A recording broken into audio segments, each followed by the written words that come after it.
여러분 안녕하세요. 매주말 주간 세계 경제 탑 뉴스를 발췌 소개하고 제 의견을 곁들이는 위클리 토픽스 오브 글로벌 이코노미 편집자 정견만입니다. 네, 9월 29일 위클리 토픽스 오브 글로벌 이코노미 진행하겠습니다. 오늘은 두 건의 뉴스를 발췌했습니다. 오늘의 토픽은 중국 기업의 미국 거래소 상장 폐지 등 미국 자금이 중국으로 향하는 투자 포트폴리오를 제한하는 방안을 논의하였다는 블룸버그 뉴스의 White House weighs limits on U.S. portfolio flows into China입니다. 오늘 두 번째 뉴스는 세계 최초이자 최대 암호화폐 크립토커런시인 비트코인이 22%나 폭락하였다는 CNBC 뉴스의 Bitcoin nosedives 22% this week to its lowest level since June입니다. 네, 오늘 첫 번째 뉴스 White House weighs limits on U.S. portfolio flows into China. 블룸버그 뉴스를 보면은 트럼프 정부가 미국 투자자의 중국향 투자 포트폴리오를 제한하는 방안을 논의하였습니다. 미국 자금이 중국으로 가지 않도록 하는 실행 방법으로는 첫째, 미국 주식시장에 상장된 중국 기업의 상장을 폐지한다든가, 둘째, 미국 연기금의 중국 시장 투자를 제한하는 방법 등이 거론되었습니다. 구체적 방법은 아직 작업된 바 없고 대통령의 재가를 요한다고 하는군요. 그런데 트럼프가 이를 긍정적으로 생각하고 있다는 거죠. 동방안이 실제 실행될 경우에는 수십억 불의 자금이 영향을 받게 된다고 합니다. 중국에 대한 미국의 새로운 압력 수단이 등장한 거죠. 10월 10일 미중 양국이 워싱턴에서 고위급 회담을 가질 예정인 상태에서 나온 이 새로운 압력 수단은 관세 부과보다 더 큰 문제가 될 수 있는 소지가 있다고 하는군요. 아울러 미국 정부는 중국 기업들의 미국 주식시장 진입에 대한 제한도 검토하고 있습니다. 현재 미국 3대 거래소에 상장된 중국 기업의 총수는 156개로서 시가총액이 지난 2월 말 현재로 1.2 트릴리언 달러에 달합니다. 한국 돈으로 약 1,350조 원에 달하는군요. 이들 중에는 11개 국영기업이 포함되어 있습니다. 미국에 상장된 중국의 주요 기업을 보면은 우선 알리바바가 시가총액이 460 빌리언 달러에 달하고, 그리고 JD.com이 43.6 빌리언 달러, 그 외에 바이두, 텐센트 등이 보이는군요. 지난 주말 미국 주식시장은 중국 기업 상장 폐지 등 검토 소식으로 특히 미국 상장 중국 기업들의 주가가 큰 폭으로 하락했습니다. 알리바바의 경우 5.2% 하락하고 JD.com도 6% 하락, 바이두가 3.7% 하락하였군요. 이에 영향받아 S&P 500도 마이너스 0.5%를 기록하였습니다.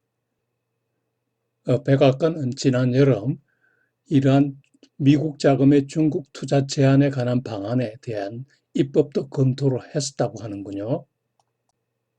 그러나 당시 동치 시행 시에 이미 중국 기업에 투자한 미국 투자자의 보호 문제가 대두되어서 일단 보류하였다고 하는군요. 중국 정부와는 사전 협의가 없었으며 현재 진행 중인 무역 협상과도 별도로 추진한다고 하네요. 이번에 다시 이를 추진한 배경에는 의회가 중국과의 호혜주의 요청을 하였고, 또 한편으로는 정부의 주요 퇴직연금 기금이 내년에 수십억 달러를 중국 채권에 투자할 할지 여부를 결정하는 기일이 다가오고 있기 때문이라고 하는군요. 국가경제위원회가 동해합을 주도하고 있고 현재 시행이 임박하지는 않았지만은 트럼프의 고문들은 구체적인 옵션과 경제 충격에 관해서 논의 중이라고 합니다. 지난주에 중국 전문가와 금융 전문가들이 모여서 중국과의 금융 디커플링에 관한 긍정적 가치 그리고 부정적 위험에 대해서 많은 토론을 하였다고 하네요. 백악관 경제자문관 레리 쿠들로가 주제를 발표하고 국가안전자문관, 백악관 무역자문관 등이 참석하였다고 하네요. 여기서 블룸버그 이코노미스트의 평을 보면은 미국이 금융산업의 비교 우위를 바탕으로 줄곧 중국의 금융시장 개방을 요구하여 왔고 그 결과 최근 중국이 금융시장 장벽을 많이 허물고 특히 외국 투자자 투자 한도를 폐지하는 등의 성과를 올렸는데 이제 와서 미국이 다시 중국 포트폴리오를 없애는 정책을 펴면은 그간의 성과, 즉 미국 투자자들이 중국에 투자할 수 있는 기회를 희생하는 것이 된다고 얘기하는군요. 일리 있는 얘기입니다. 현재 트럼프 팀 내에서의 주장도 서로 엇갈리는데 일부는 호혜 원칙의 수준을 정하자는 정도에서 끝나자는 의견도 있고 일부는 국가 안전에 대한 관심을 더 높이자는 강한 의견도 제시된다고 하는군요. 중국을 미국 자본으로부터 격리하자는 가장 궁극적인 주장 내용은 중국 거래소 상장 기업에 대한 투자가 의도하지 않게 중국 공산당 내지 전략적 경제적 적대국인 중국에 대한 재정 지원을 의미한다는 겁니다. 당연히 트럼프 대통령도 이 주장에 동조하고 있겠죠. 일부 다른 단체에서도 미국의 안전을 위해 중국과 완전한 경제적 분리, 디커플링을 주장하는데 미국의 금융이 중국의 경제적 야심과 기술 진보를 조장한다거나 또는 서구의 자본이 중국을 프랑켄슈타인 몬스터로 만들었다고 주장하네요. 이 실행 방안에 대해서 관료들의 의견도 분분한데 일부는 이 논점이 무역 협상에 힘을 실어줄 것이라고 얘기하고 일부는 무역 협상과 별개로 본다고 얘기하고 일부는 이미 약해진 미중 간의 경제 관계를 아주 붕괴시키지 않을까 우려도 하는군요. 그리고 새로운 조치가 기존의 미국 법규에 위반될 수도 있다고 얘기하는군요. 특히 전 재무부 차관보는 중국 기업의 상장 폐지 또는 직접적 자본 회수는 자본시장과 양국 관계에서 큰 부정적인 사건이 될 것이라고 주장하네요. 의회 내의 강경파인 루비오 상원의원 공화당은 이 조치가 중국 정부와 공산당이 미국의 국가 및 경제 안보에 위협을 가하는 데 대한 아주 정부가 칭찬받을 만한 대응이라고 평가를 하는군요. 네, 여기서 미국이 중국에 대한 투자 포트폴리오를 제한하려고 하는 데 대한 제 생각을 말씀드려 보겠습니다. 먼저 중국 기업으로의 자금 유입을 제한하는 방안을 살펴보면은 우선 상장 폐지, 두 번째가 연기금의 중국 채권 등 유가증권 취득 제한, 그리고 중국 기업의 미국 신규 상장 제한 등이 있습니다. 미국 정부의 의도는 미국 자금이 중국의 경제 강국화 및 기술 진보에 사용되는 것을 차단하겠다. 즉 패권 전쟁의 일환으로 볼 수 있고 그리고 미중 무역 전쟁의 보완 수단으로 볼 수 있는 거죠. 현재 무역 전쟁 수단으로 사용하고 있는 관세는 미국민의 부담이 너무 크기 때문에 이에 대한 보완 수단으로서 작용할 수 있는 거죠. 미국 정부가 선택할 수 있는 방법을 생각해 볼까요? 제 생각에 상장 폐지는 어려울 것으로 생각합니다. 왜냐하면 기투자자에게 너무나 큰 손실이 발생하고 또 법률 문제가 상존하기 때문입니다. 그러나 미국 안보와 관련되는 기업의 경우에는 선별적으로 상장 폐지도 가능하겠죠. 두 번째로 연기금의 중국 정부 정권 취득 등에 대해서는 제한이 얼마든지 가능하다고 봅니다. 그리고 중국 기업의 거래소 신규 상장도 앞으로 상당히 제한 가능하겠죠. 결론적으로 연기금의 중국 정권 취득 제한 또는 신규 상장 제한 등은 선별적으로 선택이 가능할 듯하며 무역전쟁 보완 수단으로서 활용할 것으로 생각되는군요. 다음 달 10월 10일 있을 워싱턴에서의 무역협상에서 여기에 대한 언급이 있을지를 워치할 필요가 있겠군요.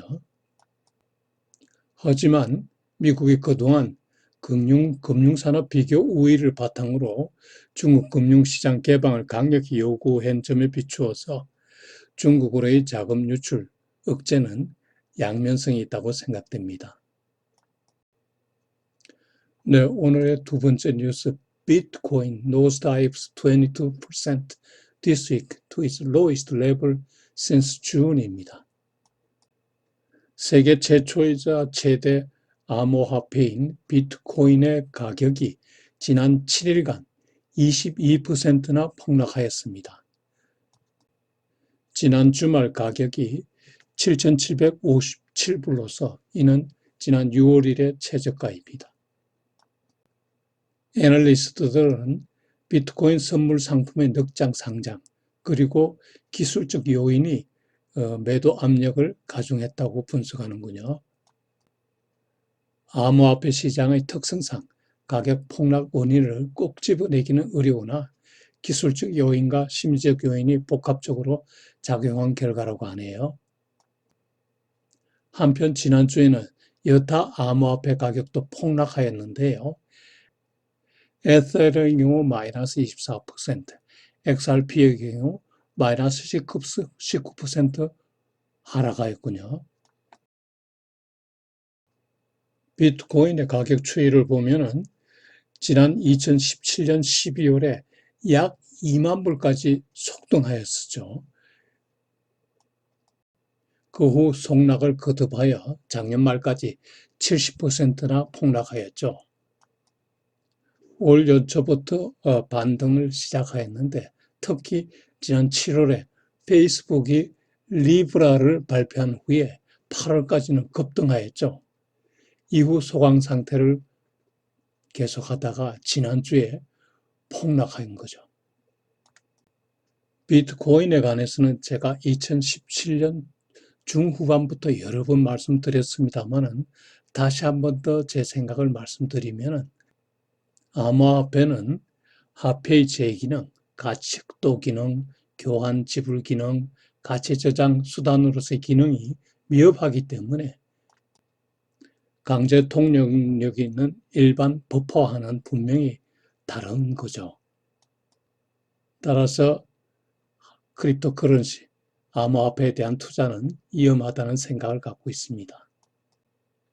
무엇보다 발권력을 가진 중앙은행과 정부가 암호화폐를 기피하는 데다가 최근 국제회계 기준에서도 화폐로 인정할 수 없다고 선언하여 버렸죠. 머지않아 중앙은행이 안전한 전자화폐를 발행하여 기존의 암호화폐를 퇴장시킬 것으로 예상되는군요. 네, 오늘 또 제 위클리 토픽스를 애청해 주신 여러분께 감사드립니다. 다음 한 주도 행복한 한 주가 되시기를 기원합니다. 안녕히 계십시오.